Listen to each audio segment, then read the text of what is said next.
નમસ્કાર, ન્યૂઝ 18 ગુજરાતીમાં આપનું સ્વાગત છે અને આપની સાથે હું છું મિત્તલ ખાણિયા। સૌપ્રથમ વાત કરીશું ભીષણ ગરમીની।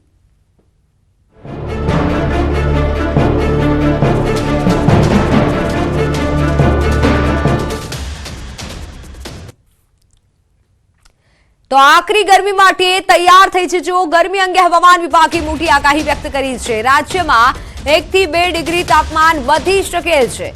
અમદાવાદમાં પારો 39 ડિગ્રીએ રહી શકે છે। હાલ રાજ્યમાં કોઈ હીટવેવની આગાહી નથી, પરંતુ રાજ્યના વાતાવરણને લઈને હવામાન વિભાગે આ મોટું અનુમાન વ્યક્ત કર્યું છે કે આકરી ગરમી પડી શકે છે। તાપમાન 39 ડિગ્રીએ પહોંચી શકે છે અને રાજ્યમાં હાલ કોઈ હીટવેવની આગાહી નથી કરવામાં આવી।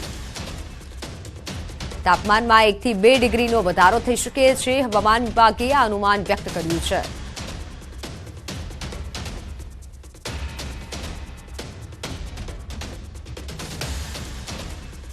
अगले आने वाले 5 दिनों की अगर हम बात करें तो गुजरात में मौसम मुख्य तौर पर ड्राई बना रहेगा। साथ ही अगर हम बात करें अधिकतम तापमान की, वो भी अगले 5 दिनों के लिए नॉर्मल रेंज में बना रहेगा। कुछ जगहों पे 1 से 2 डिग्री जो है राइजिंग टेंडेंसी अगले 5 दिनों में देखने को मिल सकती है। साथ ही अगर हम बात करें वार्निंग्स की, सो पूरे गुजरात में अगले 5 दिनों के लिए किसी भी तरीके की कोई भी हीट वेव वार्निंग नहीं दी गई है। તો અમદાવાદમાં કોરોનાએ ફરી માથું ઉંચક્યું છે। અમદાવાદ સિવિલ હોસ્પિટલમાં કોરોનાના 2 દર્દીઓ દાખલ થયા છે। બીજી તરફ સ્વાઇન ફ્લૂના કેસોમાં પણ વધારો જોવા મળ્યો છે। સ્વાઇન ફ્લૂના 4 કેસ નોંધાયા છે। સ્વાઇન ફ્લૂના 4 દર્દીઓ અમદાવાદ સિવિલમાં સારવાર હેઠળ છે। ચારેય દર્દીની ઉંમર 48 થી 63 વર્ષ વચ્ચેની છે, જ્યારે કોવિડના 2 દર્દી બંને સામાન્ય ઓક્સિજન પર છે। એક દર્દી વેન્ટિલેટર પર, 2 ઓક્સિજન પર છે। બીજી તરફ સુરતમાં પણ રોગચાળાએ માથું ઉંચક્યું છે। પાંડેસરાના વડોદ, ઉધના, લીંબાયત વિસ્તારમાં રોગચાળો વકર્યો છે। પાણીજન્ય રોગચાળાના કારણે ઝાડા ઉલટીના કેસમાં વધારો થઈ રહ્યો છે। દર્દીઓ હોસ્પિટલમાં ઉભરાઈ રહ્યા છે।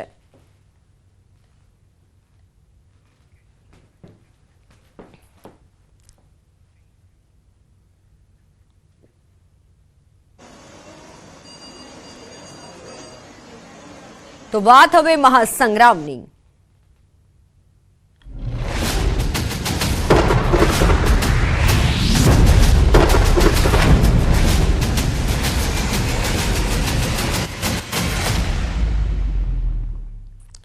લોકસભા ચૂંટણી માટે ભાજપનો પ્રચારનો ધમધમાટ તેજ થયો છે। ગાંધીનગર બેઠક માટે સીએમ ભૂપેન્દ્ર પટેલ પ્રચાર મેદાનમાં છે। સીએમએ વિવિધ સોસાયટીના ચેરમેન, સેક્રેટરી સાથે સંવાદ બેઠક યોજી। સાયન્સ સિટી વિસ્તાર સહિત ઘાટલોડિયા, વસ્ત્રાપુરમાં બોડકદેવ બોર્ડની અલગ અલગ સોસાયટીના ચેરમેન, સેક્રેટરી સાથે બેઠકમાં ઉપસ્થિત રહ્યા હતા। 350થી વધુ સોસાયટીના હોદ્દેદારો સાથે સંવાદ કાર્યક્રમનું આયોજન કર્યું હતું। ગાંધીનગર લોકસભાના ઉમેદવાર અમિત શાહને વધુમાં વધુ લીડથી જીતાડવા માટે સીએમએ અપીલ કરી હતી। પીએમને લઈને કહ્યું હતું કે નરેન્દ્રભાઈના આવ્યા બાદ પોલિટિક્સ વિથ પરફોર્મન્સની શરૂઆત થઈ છે।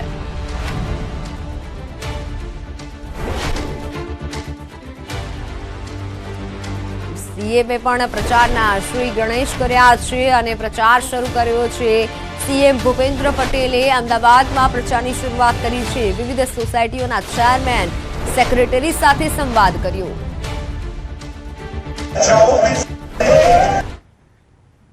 એક ભારત શ્રેષ્ઠ ભારત તરફ આપણે આગળ વધી રહ્યા છે।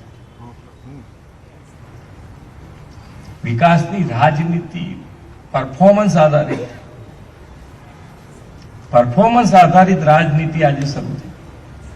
નહીતર પહેલા ઇલેક્શનો આવતા કયા મુદ્દા આવતા તમારી પાસે? આજે આપણે અર્થતંત્રની વાતો કરીએ છીએ કે પહેલા નહીતર આપણા દેશનું અર્થતંત્ર ક્યાં જશે એ પહેલા ચિંતા હતી। હવે 5માંથી 3જા ઉપર ક્યારે આવશે એની ચર્ચા છે। આ 10 વર્ષનો બદલાવ છે આપણો। અને ગેરંટી મેં શરૂઆત જ કરી ત્યાંથી। ગેરંટી તો માન્ય નરેન્દ્રભાઈની ચાલે એમ છે કે ફરી 3જી ટર્મમાં ફરી બેસશે એટલે 3જા નંબર ઉપરનું આપણું અર્થતંત્ર થશે। અને અર્થતંત્ર એટલે અહીંયા બધા બિઝનેસમેન બધા બેઠેલા છે। અર્થતંત્રના આટલું મોટું અર્થતંત્ર થાય એટલે કેટલી મોટો બદલાવ આવે। તો કોંગ્રેસનો હાથ છોડનારા પર વરસ્યા છે ધાનાણી। પરેશ ધાનાણીના પક્ષ પલટુઓ પર સાપ્તાહિક પ્રહાર। પક્ષે નક્કી કર્યું છે હવે સહન કરવાનું નથી. પક્ષ છોડનારાને હવે કોઈ પાછા લેવાના નથી. ઘર સુધારી લઈએ, આખું જગત સારું થઈ જશે તેવા પ્રહાર કર્યા છે દાનાણીએ.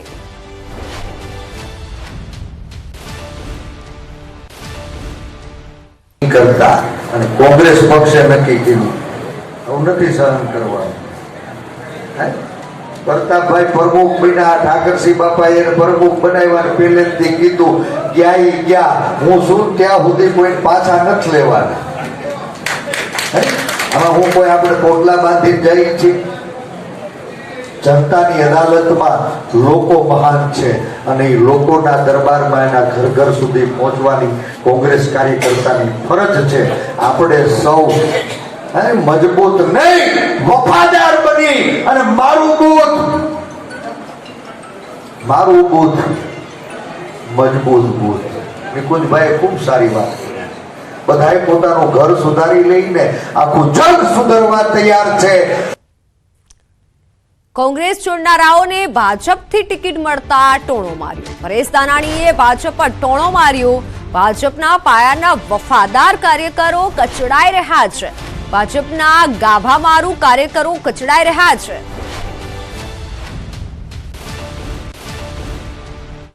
ભારતીય જનતા પાર્ટીના પાયાના વફાદાર ગાભા મારું કાર્યકર્તાઓ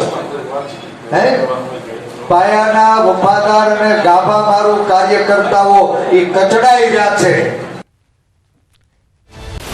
બનાસકાંઠા બાદ હવે અમરેલીમાં કોંગ્રેસ ઉમેદવારનું મામેરું ભરવા આહવાન કરાયું. પરેશ દાનાણીએ કહ્યું દીકરીએ વતન પિયરમાં આંગણે ખોળો પાથર્યો છે. દીકરીએ માંગવું ન જોઈએ, આપણે બધાએ મામેરું ભરી દેવાનું છે.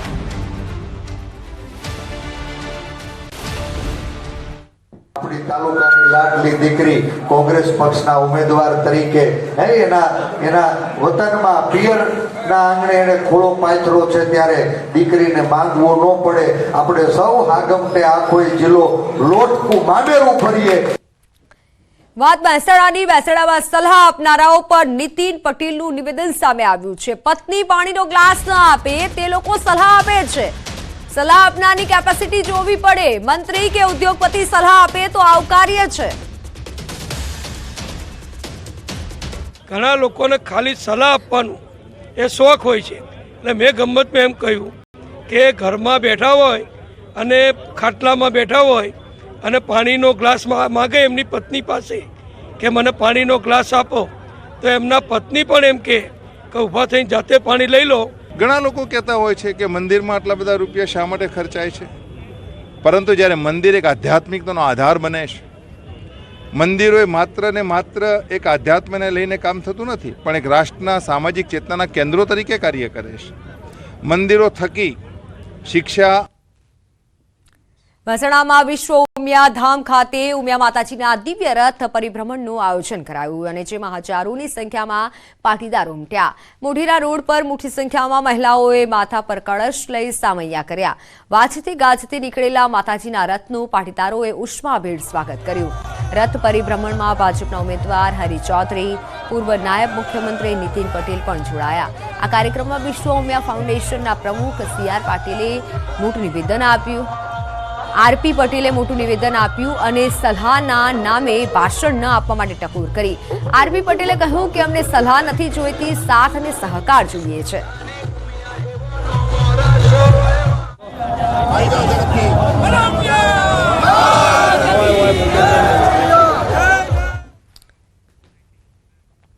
તો ધોરાજીમાં પોસ્ટર મામલે ભાજપ સક્રિય થયું છે. પોરબંદર અને રાજકોટ કલેક્ટરને ફરિયાદ કરી, રાજ્ય ચૂંટણી પંચને લેખિતમાં ફરિયાદ કરી. પોસ્ટર લગાવનાર સામે કાર્યવાહીની માંગ છે. પોસ્ટર લગાવનાર લોકોની ઓળખ થશે. રાજ્ય ચૂંટણી પંચને લેખિતમાં ફરિયાદ કરવામાં આવી છે. ધોરાજીમાં કોઈક વ્યક્તિએ જે પોસ્ટર લગાવ્યા છે તેની સામે તપાસ થવી જોઈએ. પોસ્ટર લગાવનાર લોકોની ઓળખ હવે થશે, કારણ કે ફરિયાદ કરવામાં આવી છે કે આખરે આવા પોસ્ટર લગાવ્યા છે કોણે, કે જે પોસ્ટર રાત્રે લગાવવામાં આવ્યા હતા અને સવારે ગાયબ થઈ ગયા હતા. અન્ય મહત્વના સમાચાર. પરસોત્તમ રૂપાલાની વિવાદિત ટિપ્પણીને લઈને વિવાદ સખત વધી રહ્યો છે. કરણી સેના અને ક્ષત્રિય સમાજના આગેવાનો રાજકોટ સહિત રાજ્યના વિવિધ શહેરોમાં રૂપાલા સામે વિરોધ નોંધાવી રહ્યા છે. રાજકોટ બહુમાળી ભવન ખાતે ક્ષત્રિય સમાજના આગેવાનો એકત્ર થઈ સૂત્રોચ્ચાર કરી વિરોધ નોંધાવ્યો હતો. ક્ષત્રિય સમાજની માંગ છે કે રૂપાલા જાહેરમાં આવી માફી માંગે અને ભાજપ રાજકોટ બેઠક પરથી પોતાના ઉમેદવાર બદલે. જ્યાં સુધી માંગ નહીં સંતોષાય ત્યાં સુધી વિરોધ યથાવત રહેશે અને તેવી ચીમકી ગામ લોકોએ ઉચ્ચારી છે.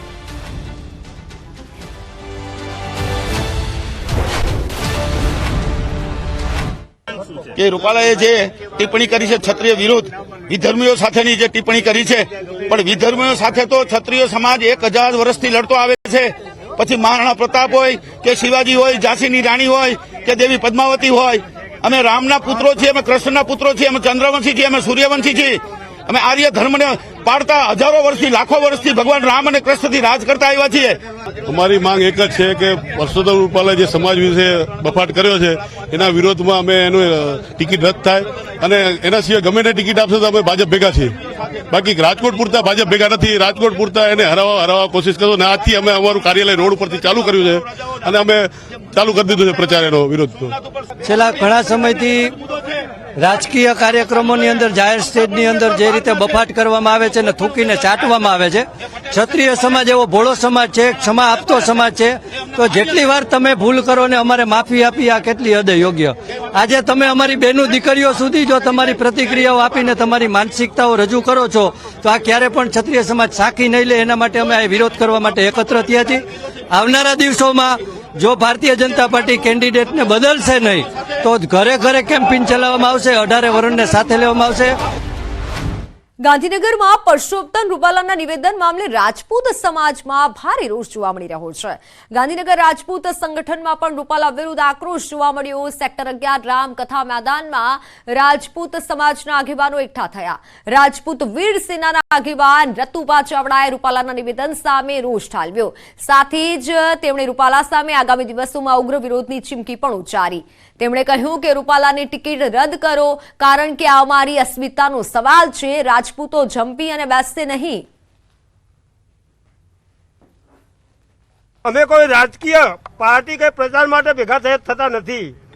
અમારી માંગ છે કે રૂપાલાને ટિકિટ બી એની ટિકિટ બી રદ કરો. ન કે જો આજે અમે ભેગા થયા છીએ દરેક જિલ્લામાં અમે રૂપાલા વિરુદ્ધ એફઆઈઆર ફરાવીને ગામે ગામ રાજપૂતો મક્કમ થઈ ગયા છે. વડોદરામાં ભાજપના ઉમેદવાર સામે વિરોધ થઈ રહ્યો છે. ડોક્ટર હેમાંગ જોશીનું નામ જાહેર થતાની સાથે વિવાદ સર્જાયો છે. વડોદરાના ઉમેદવારનો વિરોધ કરતી ચેટ વાયરલ થઈ છે. કેતન ઇનામદારના સમર્થકોમાં હેમાંગ જોશીનો વિરોધ થઈ રહ્યો છે. સપોર્ટ કેતન ઇનામદાર. ત્યારે આ સાથે આઈ support Ketan Inamdar WhatsApp chat viral થઈ છે. ધારાસભ્ય કેતન ઇનામદારના સમર્થકોએ વોટ્સએપ ગ્રુપમાં બળાપો ઠાલવ્યો છે. સમર્થકોએ વોટ્સએપ ગ્રુપમાં લખ્યું છે કે આ વખતે ભાજપને વોટ નથી આપવો. એમપી બન્યા બાદ હેમાંગ મતદારોને ઓળખે પણ નહીં. આ ભાઈએ સાવલી જોયું છે ખરું? અહીં ફક્ત કેતનભાઈ જ ચાલે છે. ત્યારે ભાજપને મત કેતનભાઈના કારણે મળે છે અને આ વખતે કેતનભાઈના વિરુદ્ધમાં વોટિંગ કરવાનું છે. અને એમ પણ કેતનભાઈ ક્યાં ચૂંટણી લડે છે.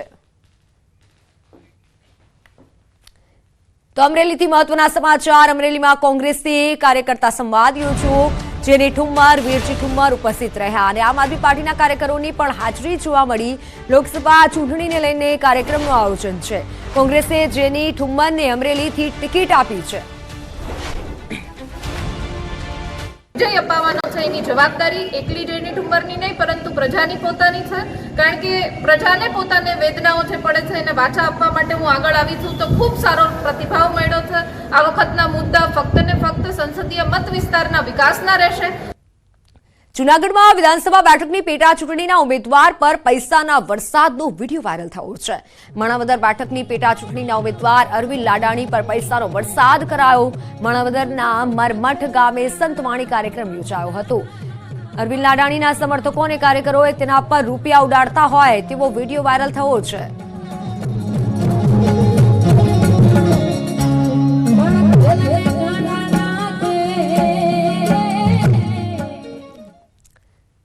તો બોટાદ ટ્રાફિક પોલીસ પોલીસનો નવતર અભિગમ, મતદાન જાગૃતિ માટે શરૂ કર્યું છે અભિયાન। જ્યોતિ ગ્રામ સર્કલ પર પસાર થતા વાહનો પર અલગ અલગ સૂત્રોવાળા સ્ટીકર અને બેનરો લગાવાયા। લોકો નિર્ભયતાથી પોતાના મતાધિકારનો ઉપયોગ કરી વધુમાં વધુ મતદાન કરે તે માટે જાગૃતિ અભિયાન શરૂ કરાયું।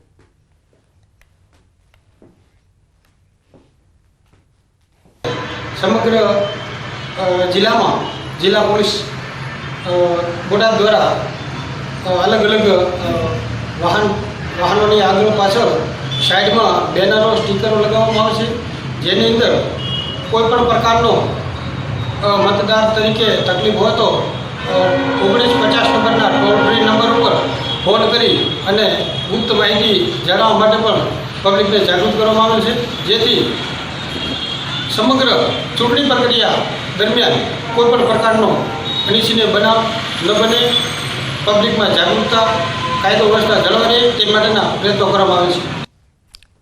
તો હાલ સમાચારોમાં સમય થયો છે વિરામનો।